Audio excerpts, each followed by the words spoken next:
Okay, brothers and sisters, we'll start shortly. Thank you.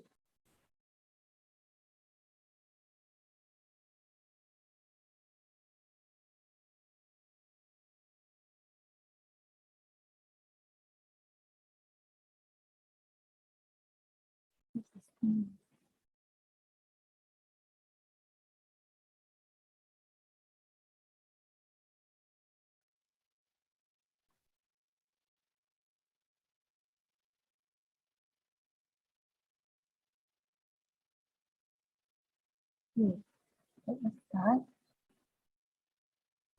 Good evening and warm welcome to Brother Joe Huang and brothers and sisters around the globe to this Wondrous Lotus Sutra discussion. Before we start, let us invite Brother Joe to lead us in paying homage to the Triple Gem. Let us pay our respects for these teachings and explanations to the Buddha and Master Ching Yuan by making 3 sincere vows. Please rise, palms together. First bow. Second bow. Third bow.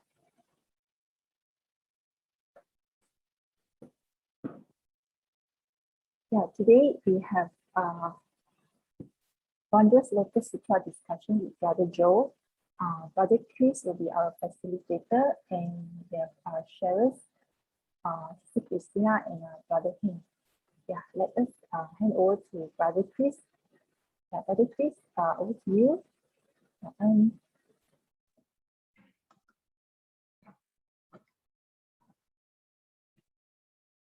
Kind sister.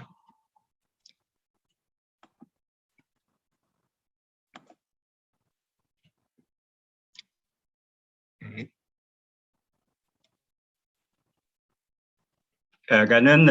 Sister, tonight we have 3 sharers.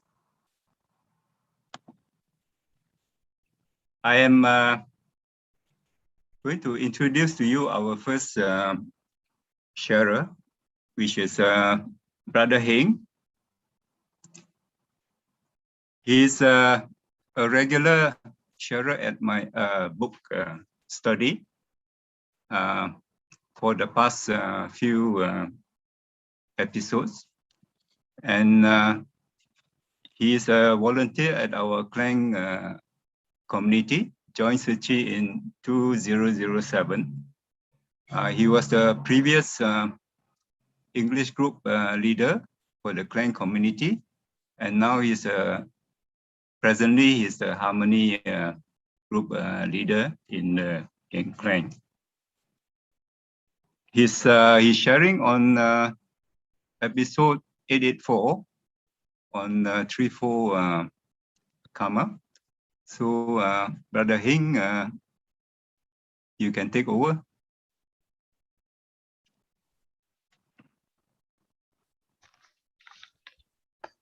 Okay, brothers and sisters, good evening. Amitofo. Okay, let me share the screen.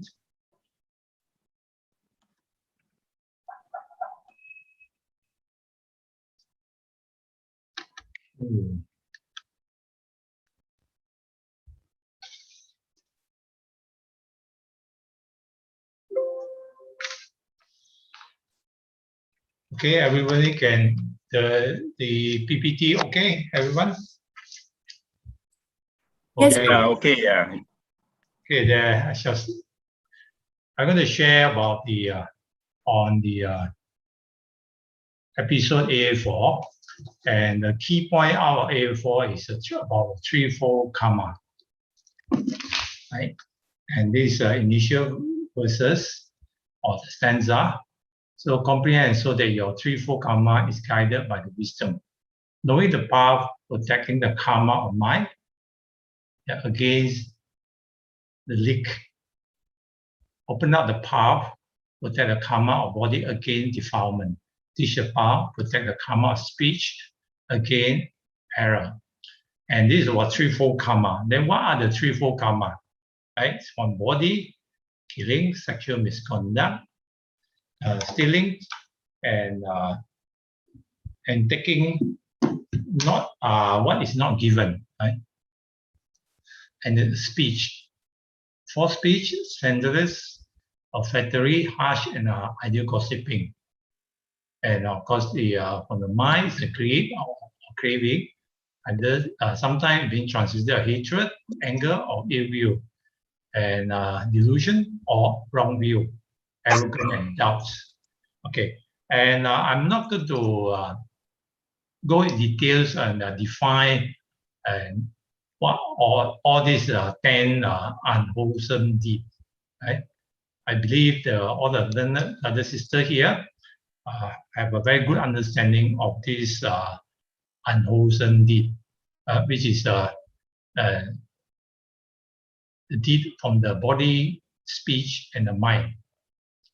I want to share is the mind is the forerunner of our actions. That means that all our action, our body, our speech, and all our mind is actually coming from the mind. Now, in order to demonstrate how today I will use my my experience, rather my bad experience, to demonstrate, right, how one unwholesome deed, right, we create the bad karma, can actually lead to other action as well, such as speech and on the body. Okay, I just use my my bad experience that I've gone through. Okay, now I was working for one international company. International company, I'm known by the industry is one of the experts, and this industry is soap, right? Soap and toiletries, and I've been given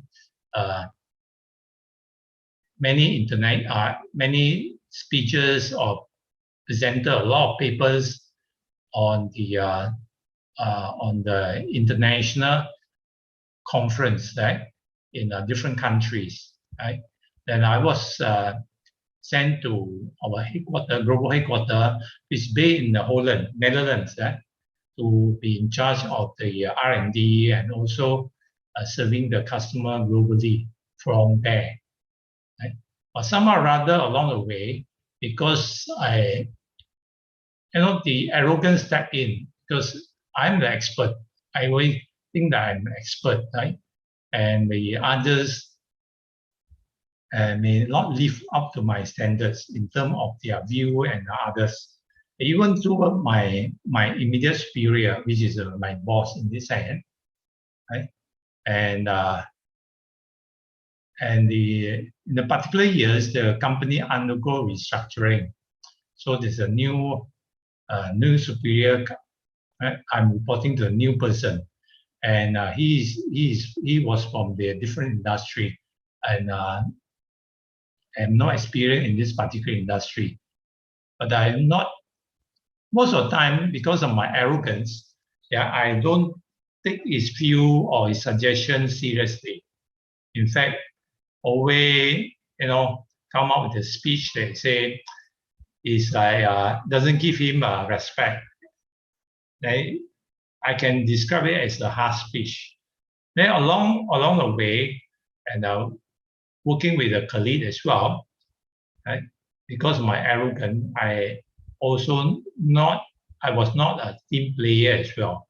Somehow or other, my speech is quite harsh towards them. Harsh in the sense it's not shouting and scolding, but it's more on the, like I say, it's more on the arrogant speech. Speak with arrogance, right?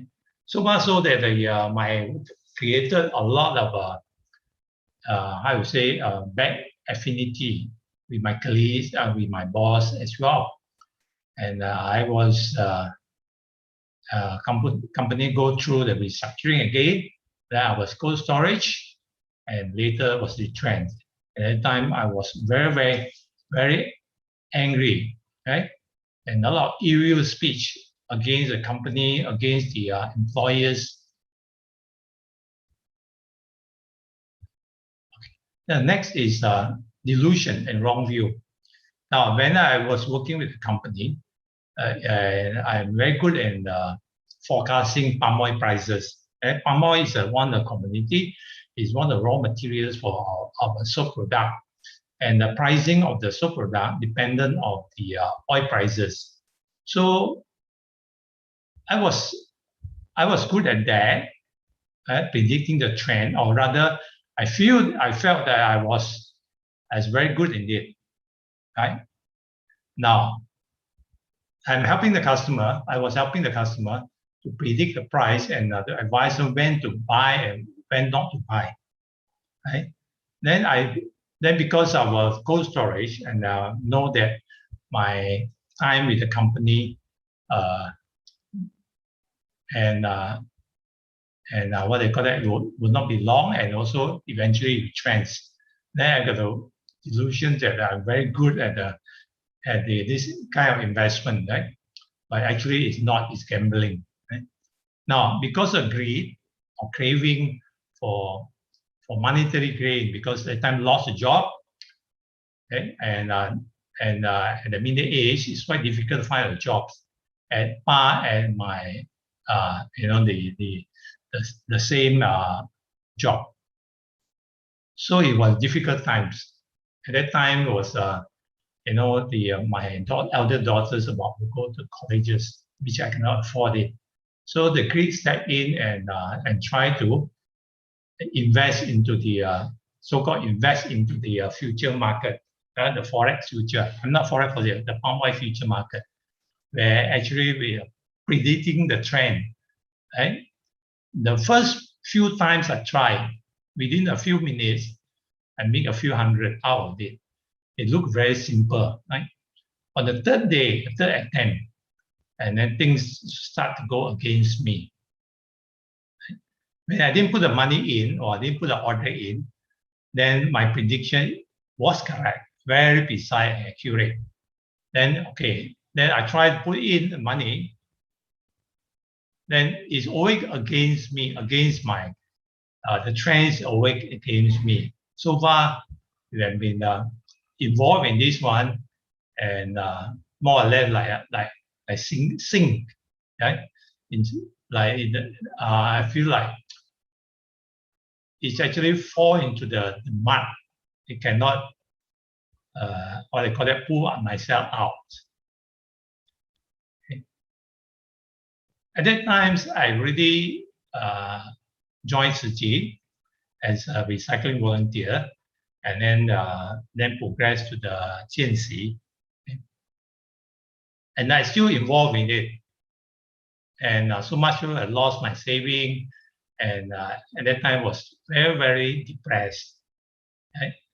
Maybe stressed out, depressed, and so much so lost weight, and end up had to see the cardiologist, three discipline of medicine. There's a cardiologist, and then the ENT, as well as gastrointestinal medicine, right? So, it more loss of myself. And one day, when the trend palm oil prices dropped against me, actually losing a lot of money. If I were to close the order, that means to say I give out, then I lose all my saving. Then that time I remember I was in my study room watching at the computer, the chart there. Then I turned my head, then on the bookshelf, it's a book by master. There is Na Li Zhu Ji. In the front cover is a master photo picture. Na Li Zhu Ji is a footstep of master. And then beside that is another book, Dhammapada. Right? It's a sutra. It's a sutra. It's a book on the sutra, Dhammapada. And the cover page is the Buddha image. So I turned my head and saw the Buddha image as well as a master. Then I suddenly realized, wow, how stupid I am. I was, right? And then the seventh precept came into my mind. Master had told me that we do not speculate in gambling. Yet I'm involved with it for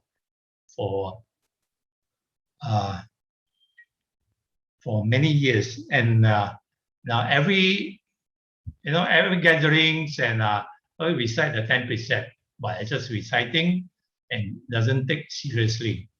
From there onward, I decided to give up. Although losing all my saving of my investment, the money that I put in, I decided to give up. When you give up and then repent, say, oh, why I'm so stupid, right? So I'm not doing again. And then the next day, suddenly I so feel at ease. And one day I met one of the senior volunteers who was my mentor, right? And then he said, "You look at peace and also very light, very light." So you see, when we change, you can see that when we change our action, right, and the result, it turned to good one. Okay. Having said that, it's just like the Dharma is out the door, then the defilement step in. Right? So we have to change our mindset and get rid of defilement, and then allow the Dharma to come in again in our life. And having said my bad experience, I should share my good action as well. Right? Okay, the good that I have, right, is about the true speech. During my work, I was the business development. I have to get the sales of customers. So I never lie to a customer, and also never slanders or talk bad of a competitor product. I hold tight to this one, the true speech. Right? And because of that, okay, one day when I lost the job, and then I tried to work with one of the partners or the dealer, ex-dealer of the company, to bring in a competitor products to the customer. And then one customer came to KL and then give me a call. And over the lunch, then I offer him the competitor products. Competitor, I mean the competitor to my previous employer. And immediately, he just make the order. And normally when a manufacturer want to change the supply of the raw material, you have to go through the process of sampling and then evaluation before decide whether this particular new product from the new supplier is it suitable or not. But this customer of mine, he just tell me, because you say so, I trust you, right? I don't need a sample. And that is the first business I get after many months. I mean, retrench after many months of retrenchment. So you can see that the action, bad action, of course, unwholesome action or unwholesome karma. Of course, the maintaining the precept, abstaining from, for example, this is speech, false speech. Actually, somehow or other, it generates good karma as well, which support us. Okay. Now, in this stanza, saying that know the path protects the karma of the mind against the leak. Okay, how? By listening to the Dharma, learning the Dharma, and contemplate, we actually clear our delusion. We have clear mind. Right? By listening, learning, and contemplate, we actually get rid of the wrong views. When we have a right view, then tendency are we will not commit any unwholesome deeds or unwholesome action.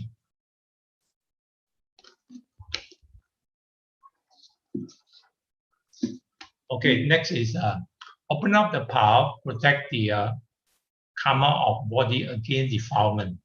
There to say practice, cultivate. Since we have studied it, we have learned, we have contemplated, and we put in the practice and cultivate. At the same time, we try to eradicate whatever action, either from the mind or the body, right? Eradicate it. Now, by practice generosity and giving, we actually eradicate greed or craving. By practicing and cultivating loving kindness, we actually get rid of ill will. Right? We will not get angry, or hate people, stop at people easily. Right? And being patient, we actually eradicate anger. Right?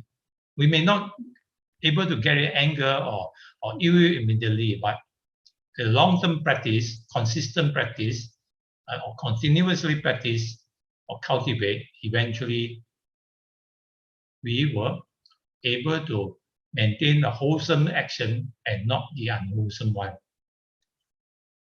Now, of course, by practicing cultivate respect and protect life, we actually, at the same time, we abstain from killing. And then being respectful and be honest, we actually can abstain, not only abstain the sexual misconduct, we also maintain, cultivate respect, be honest, right? Of course, the generous giving. If we always give, chances are we take things that are not given will be less.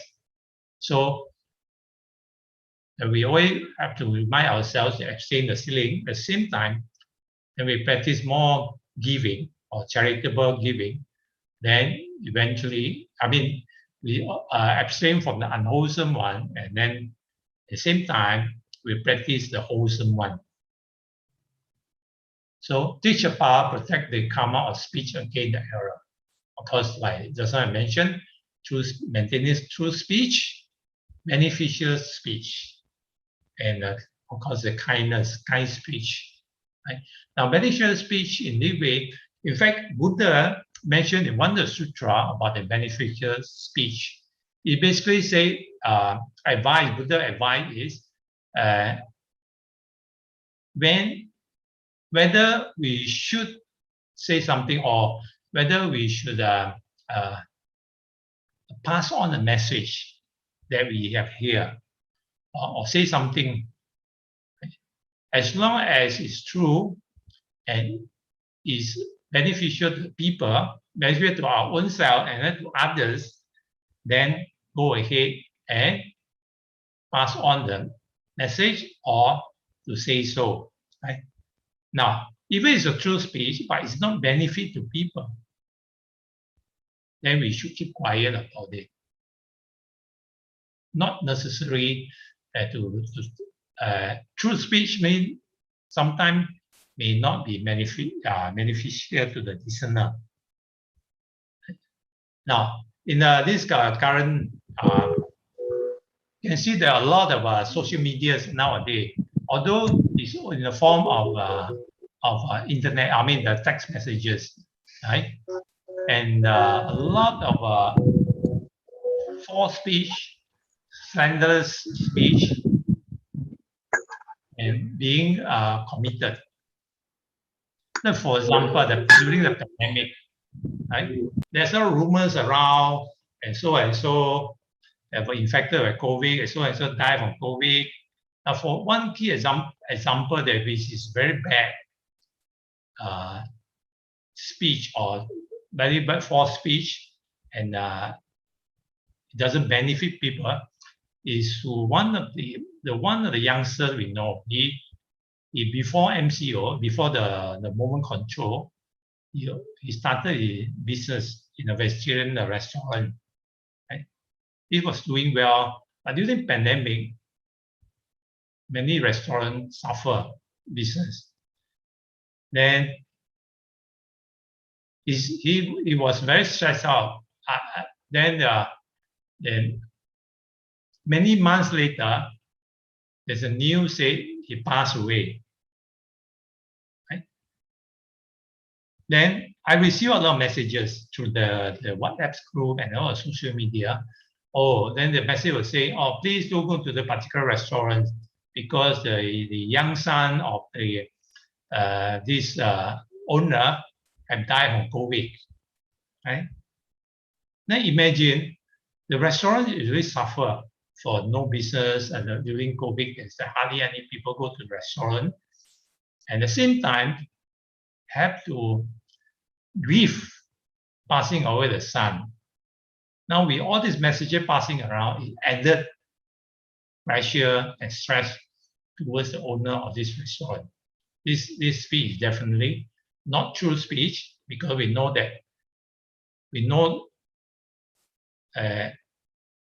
I know that this young man personally, and also he was the student of my home sister. I know him very, very well. So it's very, very sad to hear that. It's just like adding a fuel to the fire. And then also come to the vaccine. We start the vaccination program against a lot of fake news, false news going around. Saying so and so after taking vaccine died, and some develop this and that, heart attack, so forth and so forth. And it's actually causing some of the vaccinee to stay away from vaccine. By staying with vaccine, if unfortunately the person infected with COVID, imagine the one who passed the message, he might have committed a very, very strong karma, strong bad karma. So the speech is not only coming from our mouth, also coming from the social internet as well. So whatever we receive the message, first, you see it's true or not.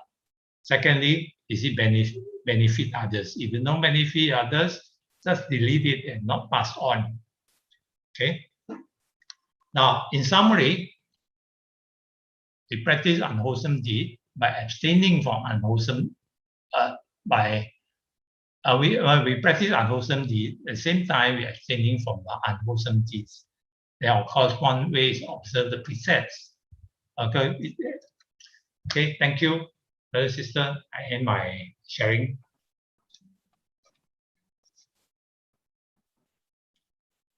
Karan, Brother Heng, yeah, for your sharing on the threefold karma of body, speech, and mind. Brother Joe, would you like to give him some comments and advice? Yeah, thank you, Brother Chris, and thank you, Brother Hing. I think for this episode, indeed, the threefold karma, as Brother Hing mentioned, throughout the three specific ones, and especially went through his own experience, dealing with the futures market. I would like to ask one question to Brother Hing. If on that day when you were doing the futures and you were doing this, when you're doing your practice run, it was going well, right? And when you actually put in your money, it actually went down from there, right? So what if it had been successful? Would it propel you to see the seventh, the seven precepts? And if it didn't go well, if it didn't go that way, then would you be where you are today? And what would you have preferred have happened? Let me ask Brother Hint, what do you think? Yeah, in fact, the trend go against me is a blessing in disguise, right? So then for me to see myself actually in what they call it, in trouble. I mean, we usually crave.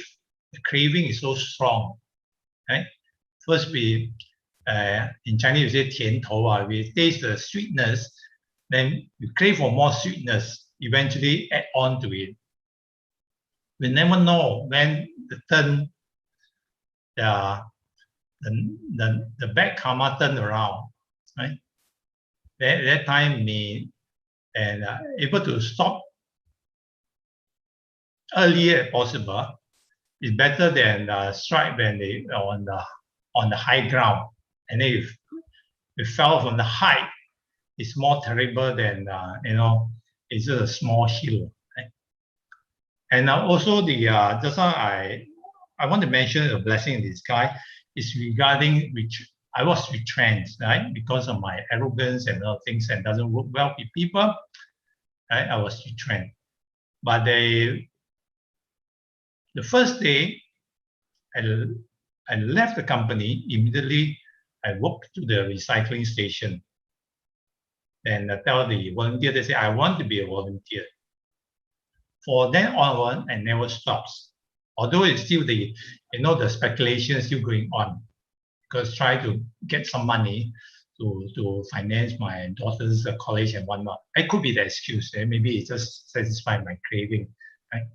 Now, then I realized that after 1 year with Tzu Chi, after I've gone through my new volunteer training, which is in Malacca this time, I remember 6 months later, I gone through the new volunteer training in Malacca. Then I realized, wow, it was a blessing in disguise. Now I have my own times, I have my own business, right? And I will able to have a time for my family. At the same time, and I'm not worried about the results. Right? And this is also thanks to one of the Dharma friends. He told me you should try out yourself, right? So whatever result is yours, good or bad is yours, right? So it's a sort of blessing in disguise. Then after realize, other contemplates, wow, actually I should be grateful to my company. How having trained me for my skill, right? Okay. Also, many instead of anger and ill will against the previous employer, now that I changed to to be grateful, to be gratitude. Right? So basically, I want to say it's a blessing in disguise. It's just like, and all of a sudden I realized, I just look at the book, fine cover of book and master picture and the Buddha. Then with that moment, I stopped. Right. So it's actually it's good. Yeah, Brother Hing, I think I wanted to point out that I think there are many things that have to happen at the same time.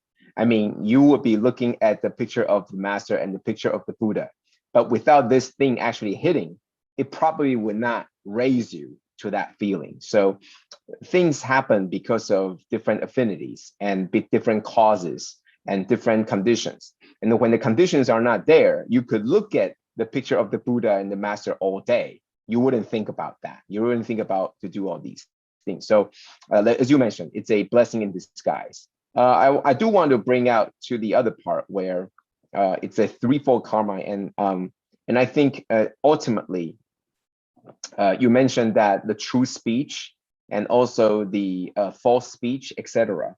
I think for the most part, maybe 60 to 70% of the speech, we know what is true and we know what is false, the things that we say. We know that when we are saying the right things, and we probably know that when we're saying the wrong things, 60% of the time. But then there are 40% of the time when we are not sure. In another word, the things that we are very sure about, it might not be true. So you might be very thinking that you're doing true speech, when in fact, it is false speech.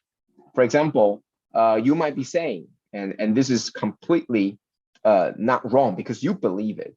You might be saying that, oh, it is Joe that drank my coffee, for example.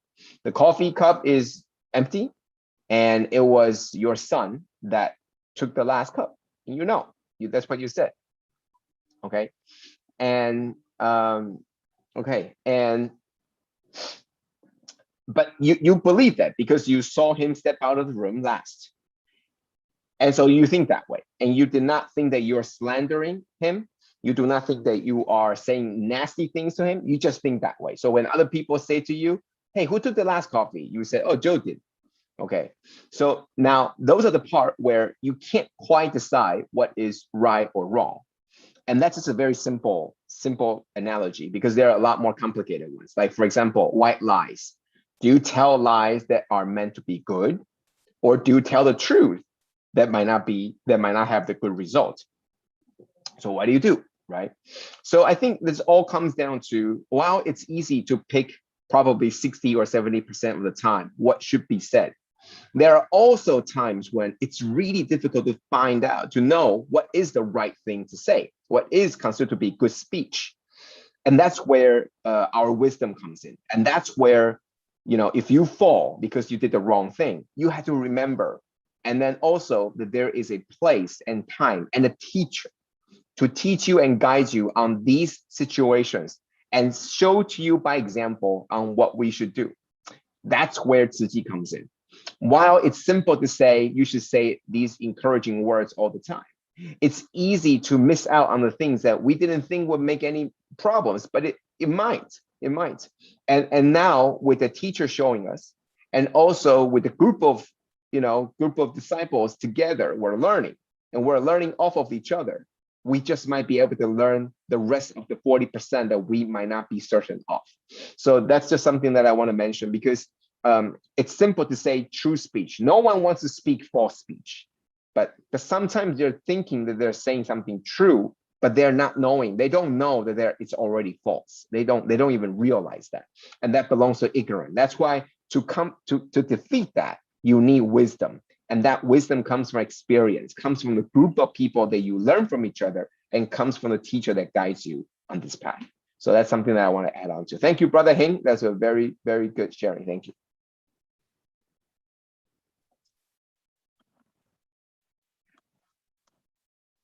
And then Brother Joe, for your comments. And then Brother Hing, for your sharing. Next is Sister Christina. Sister Christina first joined Tzu Chi in 2010 and commissioned in 2017. She's active in English group and in our own community activities. She's also a first-time sharing on this platform, which I chose to have people who haven't shared before, to give them a chance to do so. Sister Christina is sharing on episode 218, Awaken Yourself and Others with Dharma. Sister Christina, it's yours.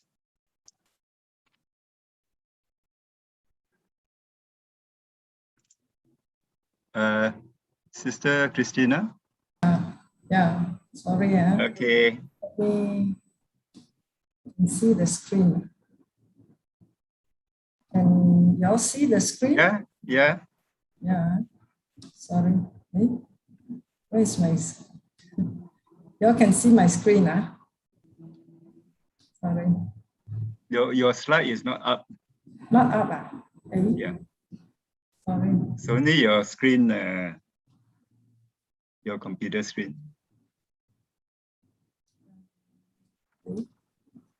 Share. Yeah. Okay, sorry, Okay. Yeah, okay. Okay.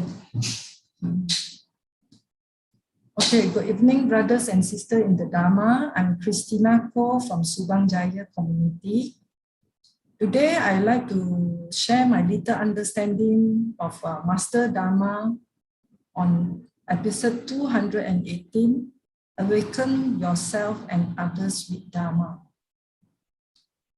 The initial was, we must develop great aspirations on spiritual cultivation. We must walk the path diligently, full of enthusiasm. Blessings are our own cultivation of giving with equanimity. Listen to Dharma attentively put it into daily cultivation by contemplate, realize, and resolve all matters amicably. Make great vows to understand all Buddha Dharma teaching to transform oneself and others. Buddha's only wish, all sentient beings practice giving, and the only way we can repay him is to help all beings to be awakened. Understand the three basic facts of all existence: impermanence or change.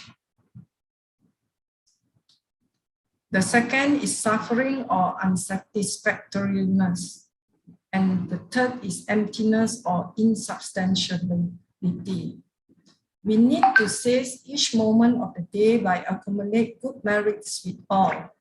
Be ever mindful of our thoughts, speech, and action. What Master explained in the Dharma is we cultivate from one vehicle Dharma that consists the path of teachings. It helps us cross from this shore to the other shore.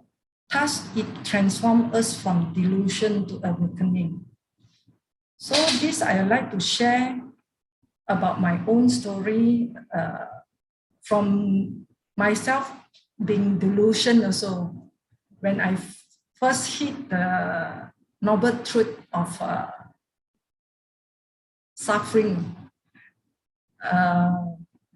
I'm very blessed to have meet Tzu Chi organization when I first hit my encountering my noble truth of suffering.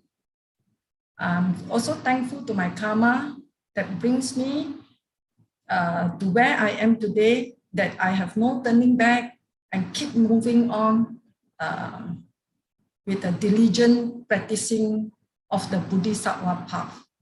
Secondly, once we cultivate and understand the Dharma, we have to understand about the teaching of great vehicle, that what we as a Tzu Chi volunteers are doing. We will transport more sentient beings of the samsaric cycle towards enlightenment and nibbana. How to be self-awakened and liberate all from inevitable suffering? We must know the teaching of 6 paramitas, understand the teaching of 4 noble truths, cultivate noble eightfold path, and lastly, to return to our intrinsic Buddha nature, which is pure and empty. Some will call it wondrous existence. I'd like to explain a little bit of 6 paramitas here. The first parami is generosity, giving without expectation to eliminate one's greed and ill will. Second, morality, keeping well all our noble precepts and live an ethical life by cultivating noble eightfold path. The third is patience, tolerance, forbearance, and endurance in accepting life ups and downs. The fourth will be perseverance, or some of it will call it right effort, persistent effort, and not being discouraged by failures. The fifth is meditation, where we'll understand how we go into the samadhi state, that seeing things as they are and accept what is the reality of life. The sixth, after all the cultivation, then the wisdom will glow clear and distinct, seeing with right understanding of life and the world.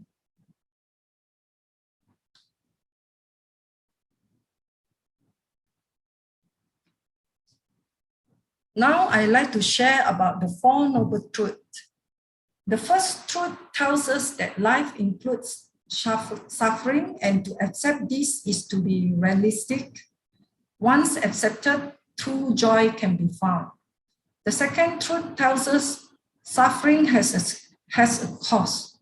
The immediate cause is cravings, and the cravings come from not understanding reality and not knowing ourselves. The third truth tells us we can know the cause of suffering and liberated from the hamster wheel of stress and cravings. Liberation depends on one's own insight into the source of suffering.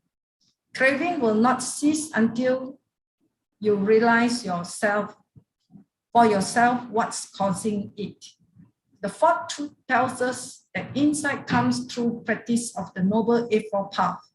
The Eightfold Path might be explained as an outline of 8 areas of practice, including meditation, mindfulness, and living ethical life that benefits others, that will help us find the wisdom of enlightenment. I'd like to share a little bit of the path that I've gone through my life.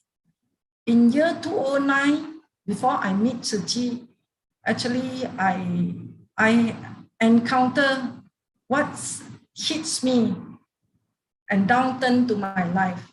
Before this, I have good life, but I'm also a learner, practice cultivation in other organizations. When the first Noble Truth hit me in year 2009, where my husband passed away, leaving me with 3 lovely children, aged 13, 9, and 8. I was so lost during that time. And I'm thankful to what I've gone through in this lifetime. Due to what have happened to me in this life, so I am finding the root cause of my suffering. So that's where it brings me to learn in depth about the Buddha teaching, and the causes and condition is I meet up Tzu Chi maybe a few months after my late husband passed away, and from there I practice diligently by sending my children for the PCBC class, and myself diligently doing the recycling session, and then slowly I go into more and more to see what the real suffering are. And I am counting my blessing when I see others suffer more than me. Actually, the reality that I suffer is because I cannot accept the truth, and my cultivation of Noble Eightfold Path is not there. Okay, let me share about what is the Noble Eightfold Path cultivation. The first, the Buddha teaching or master explained it as right view. When we do not have this right view, we do not know the truth of the reality of impermanence, suffering, and emptiness of the teaching. Second, we must have right intention to free our mind from all evils. Third is our right speech. We say nothing that hurts others. Fourth is our right action, work for the good of others, where all our Tzu Chi family volunteers are dedicating our services to others. And the fifth is right livelihood, respect life. The sixth will be right effort to resist all evil. And then we have to practice some meditation to have insight, to understand, to get into this right concentration. And lastly, we have to have right mindfulness all the time with what our bodily action, speech, and thought bring us to. From the process of learning,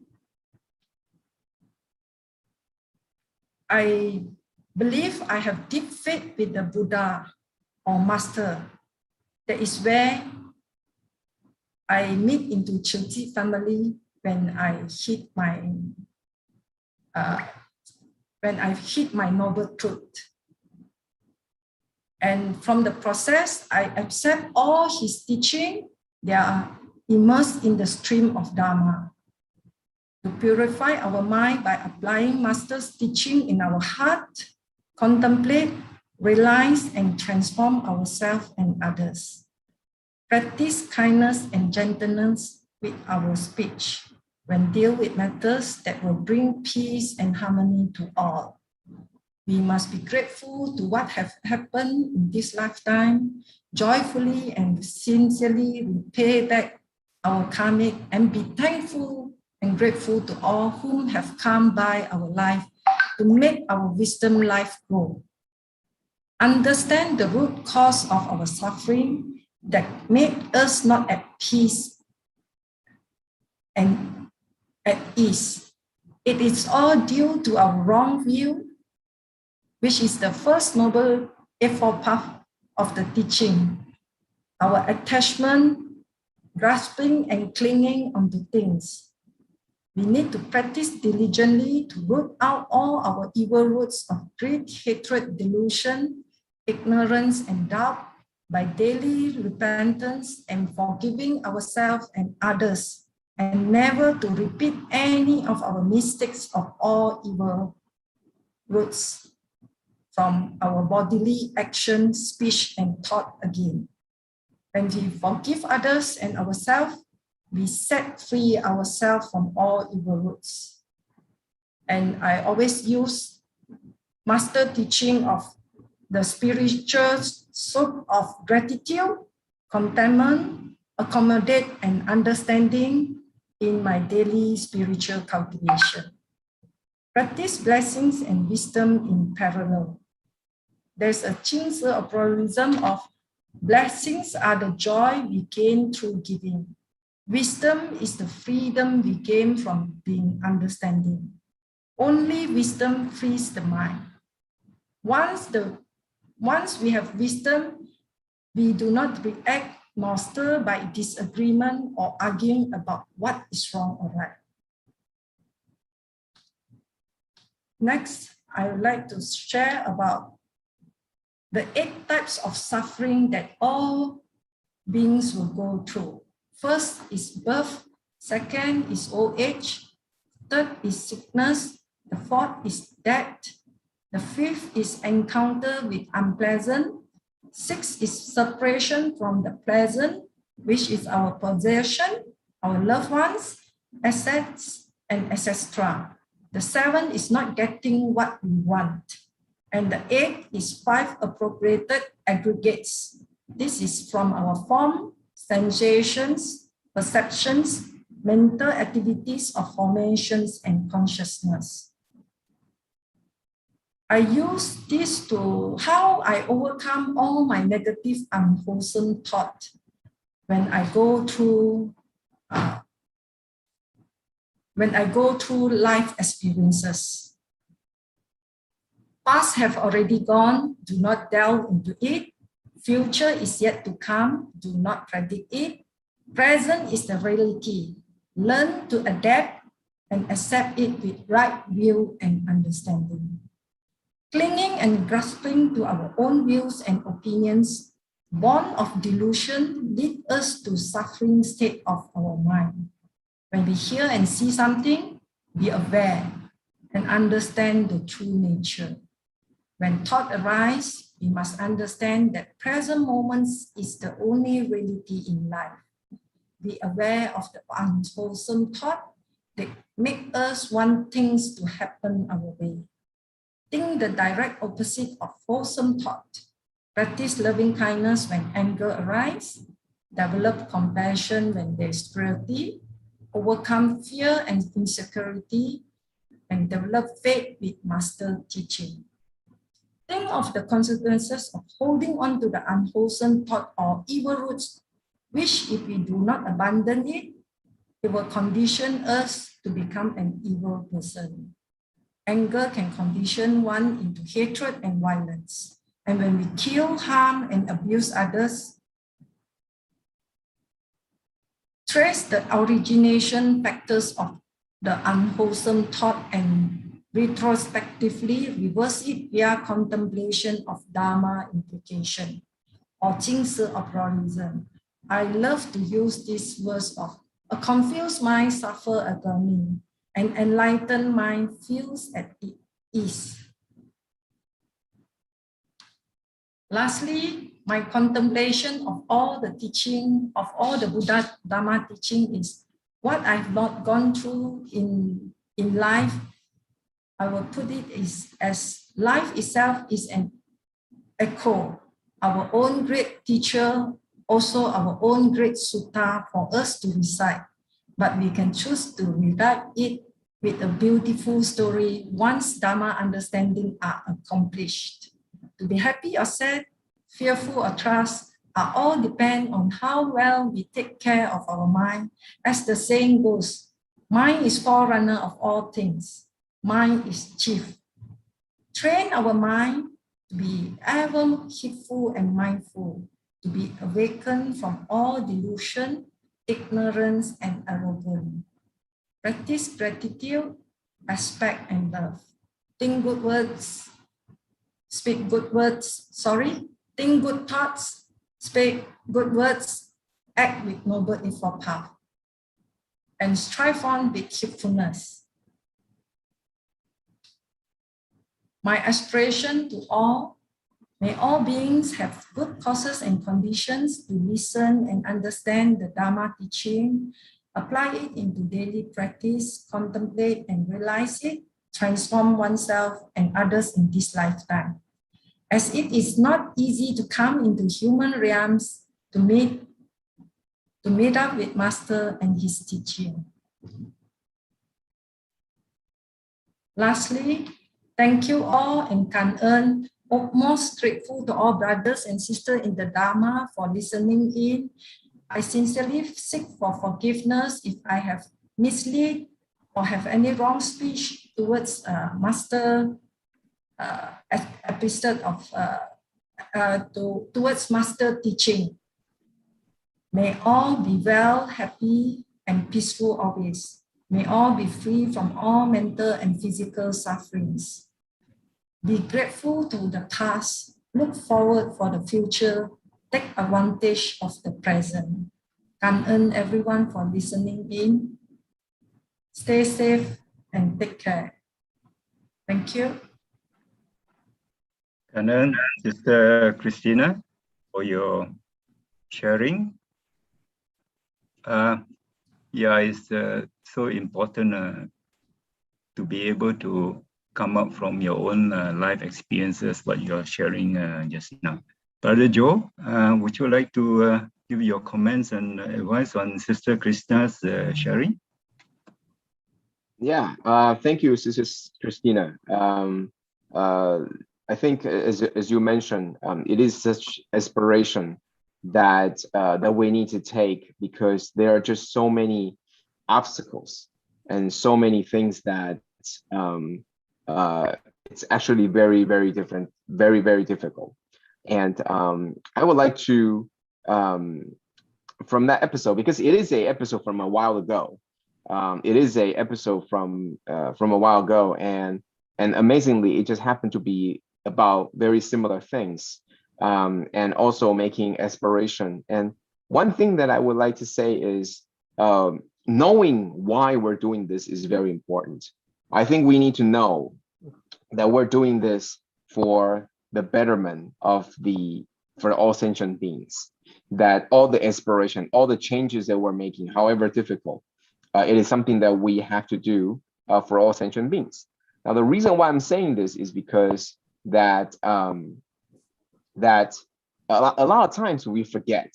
A lot of times we're doing this because we have to, and we forget that we're doing this for all sentient beings. And I think when we make ourselves known that the reason why we're doing something is because we can help others, but right now in our state we can't. So we must change ourselves in order to help better, in order to help people. And I think that aspiration will be very, very important, because in this episode there were stories talking about all the different all the different challenges that might be ahead of the Forerunner, and even so that the aspiration was that I have to go through all of them because I need to pass down the Dharma, and so I will go through all the challenges. And I think that's why I think finally the aspiration, that conviction is what's needed in order to pass through. And so coming to combining the two sharings that we have seen today, I think it is truly wonderful that sometimes we just know these things, but we know it not in our heart, but we know it in our words, the way that we talk. And sometimes we know it in our heart, but we don't show it in our action. And only when the body, the mind, and the body, the mind, and your words and speech that come together form the same thing and focus on the same aspiration and the future, would this actually become possible? And that's what cultivation is. Otherwise, it's truly very, very difficult for the cultivation. So thank you both for today's sharing. Thank you. Kanan, Brother Joe. Yeah, it's 9 o'clock, and I'm supposed to replace someone to share, but I think it's okay. I'll keep it for another session, Brother Joe, since it's the right time to stop. Well, there's never a wrong time, but I think it's up to.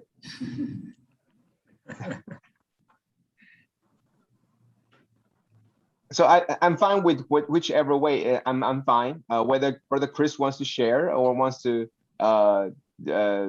pass on to the next time, that's fine with me too. Either way is okay. Maybe I just cut it short. I'll just do a short one, right? If you don't mind, Brother Joe. Yes, please go ahead. Please go ahead, Brother Chris. Okay.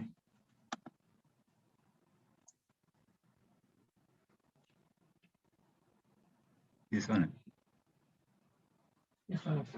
Mine. Share. Okay.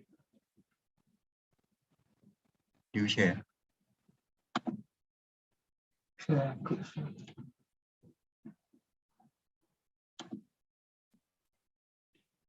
Can you see my slide? Hey? Where? Yeah, so I cannot see my screen. Cannot see the slides. Okay, Brother Chris can see. Yes, we can. Oh, can see my Brother, you slide. can see your slide.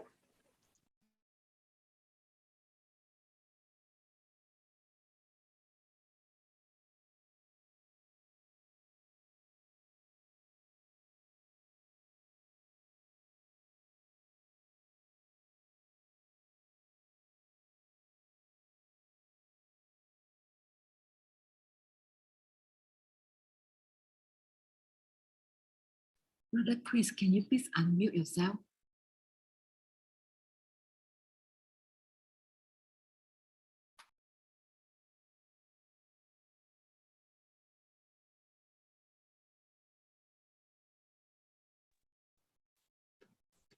Okay, sorry for that hold up.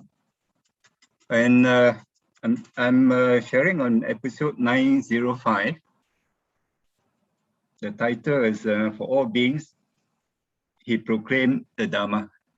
So in Master's episode 905, she shared on that all sentient beings have different essences and appearances, and they have their own consciousness, own causes and conditions. So this is what sentient being. Huh? Sorry? Huh? Is that?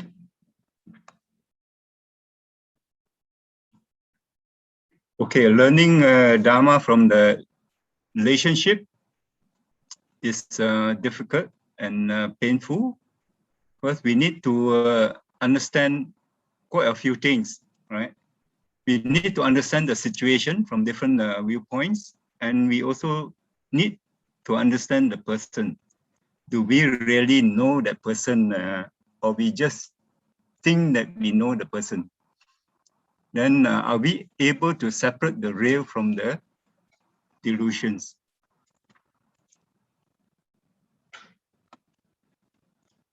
I just want to share a story to illustrate what I mentioned up there. For example, talking about my youngest son. So being a close family member, right? We think that we know each other very well and we understand each other. But in reality, we may not actually understand each other, because we may have different viewpoints, right, of understanding what has happened. My youngest son is quite different from my other two children. From a young age, he has shown great ability, right, and is able to take care of himself from in school, right, and also in all matters outside. For example, in school, he will choose his own lower secondary school, right, and one day he'll ask me, that I don't want to go to the government school, I want to go to a Chinese school, so I let him make his decisions, and he's very diligent in his studies and whatnot. So he is able to take on all these responsibilities and look after himself and look after his time, right? He chose his own pre-U college, he chose his own university, and he chose the course he wants to study, even though my home sister doesn't really agree with it, right? And he chose to do political science for his own reasons, and we went along with it. One day, while we were sitting down to have a chat and regarding a problem, and this was in Melbourne, and when he was in his final year, and we say that I just say that you decide, you make the decision. I don't know why, but he got very upset with when I say that you decide and you make your own decision, because he says that you have always treated me like that. You left me to make my own decision, right? You left me to take care of myself, and you are not like behave like what I do with the other two elder children.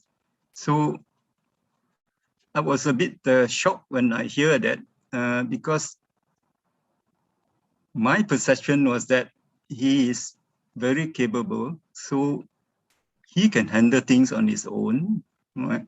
And I give him the freedom to decide. Just let me know what it is, and you just go along with his decisions, and those decisions have always been good, right? And well reasoned, right? And so that's why we gave him the freedom and the free hand to do all these things. But then, his perception of whatever has happened in the past, 19 years, doesn't seem to concur with my understanding. So I was really shocked to find that out. So now you understand that as my son, I thought I would understand him a lot better than anybody else. But this episode really shook me up, and now the only way that that I can prevent any future misperceptions and misunderstanding is to have more communications and understand things from his viewpoint. Yeah. Okay, the next story I would like to share is my neighbor. We were very good. We have a very good relationship over the past 20 plus years. Their children grew up with my children, and and we are very cordial with each other, and we seem to get along quite well with each other all these past 20 plus years. But recently we decided to renovate our house, and the renovation is quite a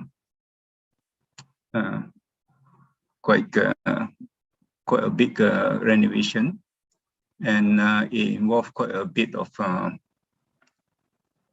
this knocking down of walls and a lot of noise and dust and inconvenience. So I have not really kept up with this relationship, because it was quite superficial. We don't see each other that much since he was working, right? And I was also working. But recently, just a few years ago, he retired and he is home most of the time. So he finds that the renovation work is disturbing his peace and quiet, and he should be enjoying his retirement instead of having to put up with all that noise and dust and disturbance from my renovation. So if you look at it, the relationship on a casual basis, there's no problem, because we can understand each other well, and we communicate well. But under adverse conditions, things change, and he has also his situation has also changed, right? The children are working, and some of them are working from home because of COVID in Malaysia. So they have to put up with the noise, or they have to find out some other place when the noise is unbearable for them. So learning Dharma from relationships is I find it very difficult, because you really need to understand the relationship in terms of the situation, the person that you are dealing with, and how he has changed over time, right? From a working person to a retirement, and then what are the reasons given for his displeasure in terms of the renovation? Whether they are how real they are, or there are some other reasons. For example, is due to aging, his poor health, right? And all this, as a neighbor, I have to really take into account and and use my Dharma wisdom to try and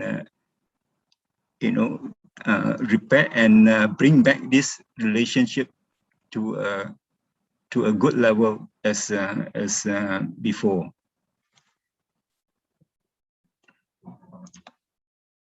Okay, my last little bit of sharing is,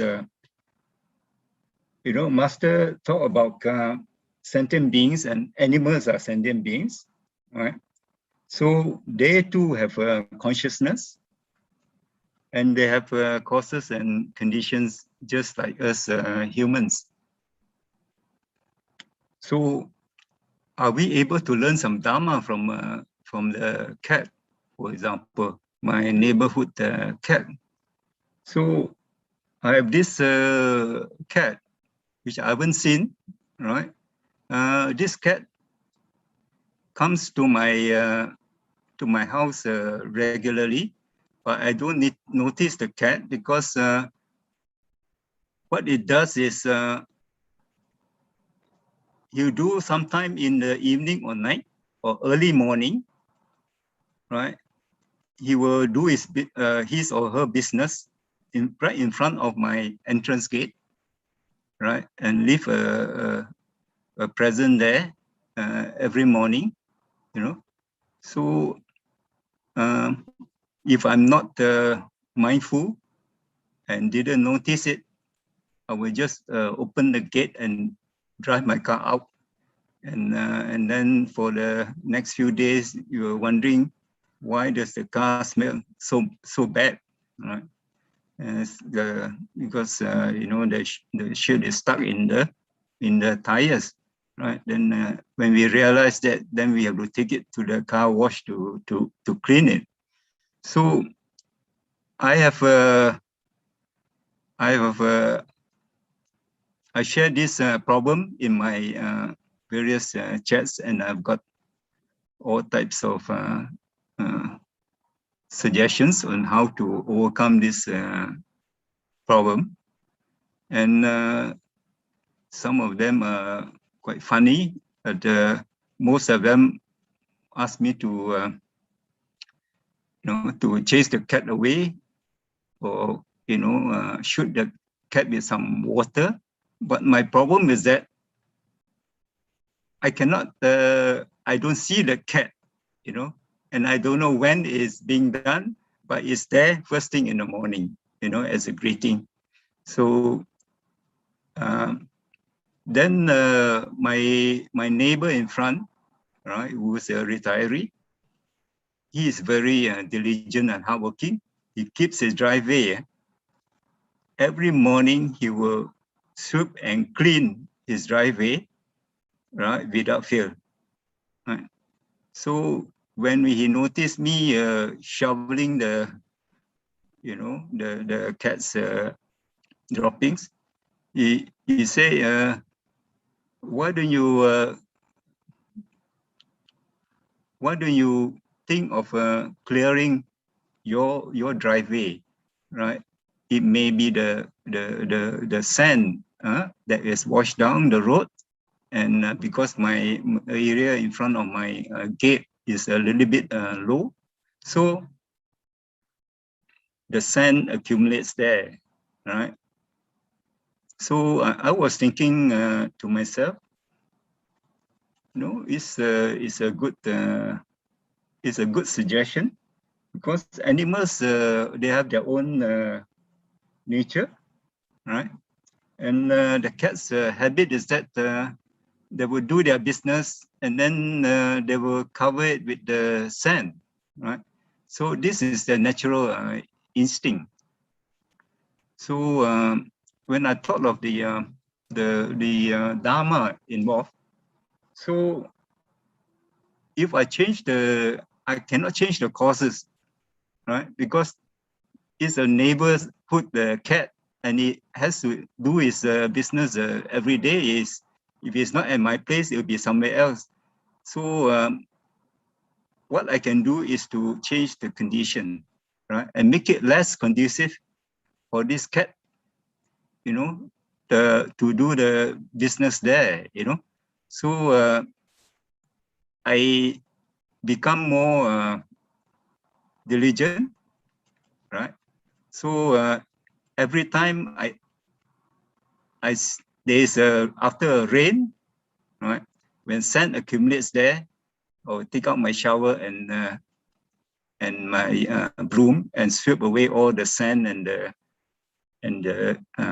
you know, as much of the loose dirt as possible, so that the cat will not find that place so conducive, you know, to do his business, right, or her business. And then the other thing is that you know, I'll sprinkle a bit of the vinegar on it so that it will hide the smell. So I did that, you know, and then I found that the cat didn't, you know, give me that morning present anymore. So it works, you know, 90% of the time. Now and then you still come even without the scent, but then, you know, it is very, very infrequent. And I've virtually solved my problem that way by just, you know, changing the condition and make it less conducive for the cat. So, you know, to mention about sentient beings, animals are also sentient beings. So they have consciousness, and we can learn Dharma from them as well. You know, even though we cannot communicate, right? We cannot speak in terms of language, but then, you know, instead of what has been suggested by other people, no, I have to behave myself and treat the cat well, right? I don't disturb the cat, any other cat that comes to my house. I'm not sure which cat may be responsible, but I don't, you know, chase them away or throw water at them or what. I just let them come and go, right? And try to preserve that good relationship. Because, you know, we may not be able to talk or communicate in a language, but our behavior and our actions is something that the cat can feel and can understand. Okay, that's my little bit of sharing, Brother Joe.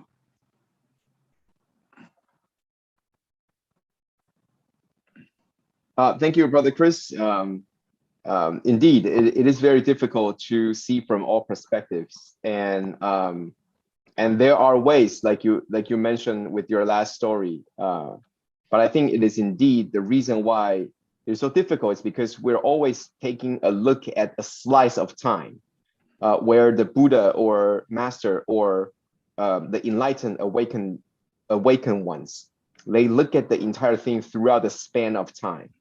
So they have enough opportunities and they're diligent enough to be able to find the possible answers and the possible ways to deal with all the things. So for example, where you have succeeded in dealing with the cat, you might not have so much success understanding your neighbor or understanding your son, even though he grew up with you, or he grew up under you. But whatever it is, that's what difficulty is. It's people. And with Master, that's why life after life.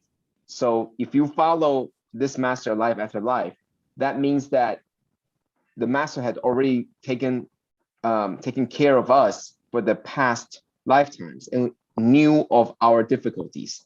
And that's how that Master was able to treat us in the ways that we needed, which is what the herbal, this particular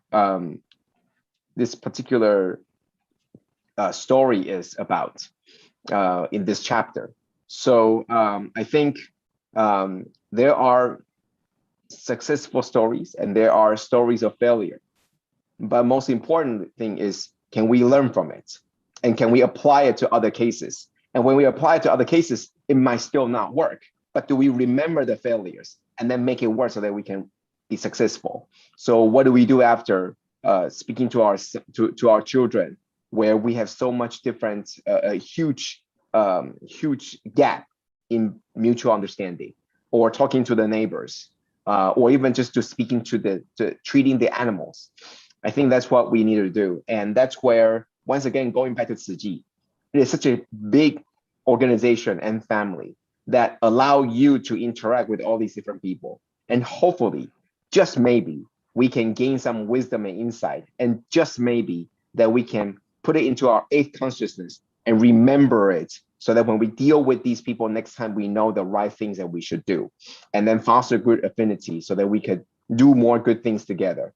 So I think that's what ultimately what Master wants us to do. It's not just to do the good deeds, but also in a way that we can put all the good seeds in the eighth consciousness, so we remember how we should deal with these problems and be wise. And that's what wisdom is all about, is to learn and to excavate this knowledge from the everyday happenings. And maybe, just maybe, we can be more wiser. Okay, thank you, Brother Chris, and thank you everybody for staying online. Yeah, it's 9:30, way past our original time. But I think that for whatever it is, everybody have prepared your content and everybody prepared your sharing. So I apologize for to extend over, but I think if we can, we should let everybody have a chance to share, and we did. So thank you, everybody. Thank you. Thank you. Kanan, Brother Joe.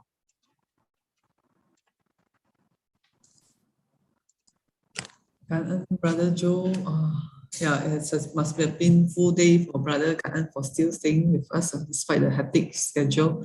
Very Kanan for all the great insights by Brother Joe, and Kanan to Brother Chris and the great team, Brother Heng, Sister Christina, for sharing life experiences.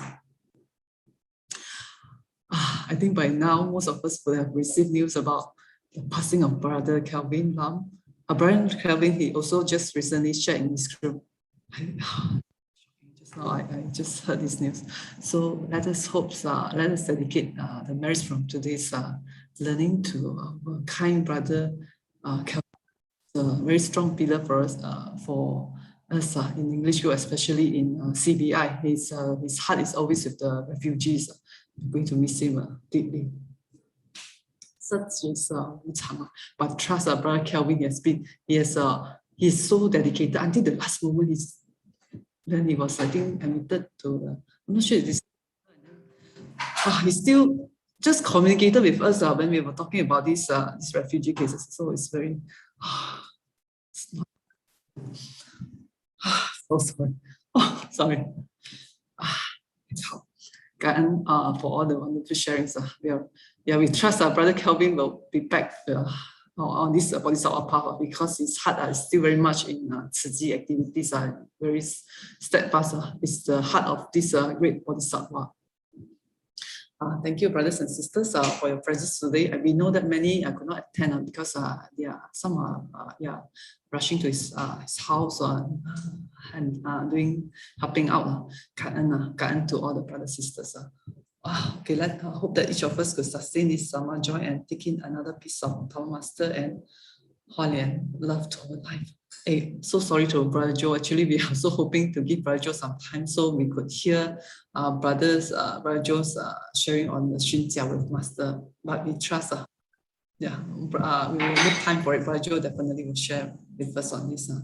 Let us invite Brother Joe to lead us in making 3 bows to the Buddha and Dharma Master as we depart to apply all these wonderful teachings in our daily life. Let us pay our respects to our teachers of life universal truth. Bows together. First bow. Second bow. Third bow. Okay. Kind brothers and sisters, see everyone tomorrow. There will be a live session on Q&A. Please prepare. Brother David, he is going through the questions and he welcome the live questions tomorrow.